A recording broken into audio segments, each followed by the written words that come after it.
যুবক ভাইয়েরা সবার কাছে আমার সালাম, হিন্দু ভাইদের কাছে আদাব। যেহেতু আমরা বাপ দাদা থেকে ফলো পাইতেছি, ফলো পাইমু, মায়ের করি মায়ের খাই, ফলো পাইমু। বিশেষ করে যে আগে কতদিন আগে যে ঘটনা ঘটছে, ফলইতে গড়ুক বা বিলেতে গড়ুক ঘটছে, গড়াতে যেহেতু আমরা একটা বিচারের সম্পর্কে যাইতেছি, তবে যদি বিচার আমরা এই বাঙ্গি সঙ্গে বিতে না হই হয়, আমরা এটার অ্যাকশন নিমই এবং শনিবারের আগে যদি এটা বিচারের চেষ্টা হয়, আমরা শনিবারের মারফতে শনিবার আইলে পরে আমরা এই বিলে ফলবা যাইতে রাজি আছি ইনশাল্লাহ।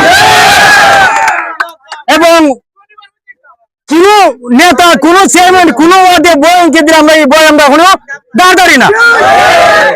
আমরা শনিবারে আগে যদি বিচার হয়, বিচার হইব, না হইলে আমরা শনিবারে ফলো আমরা বাইকাম দিল রাজি আছি তো, আমরা কাউকে বয় করি না।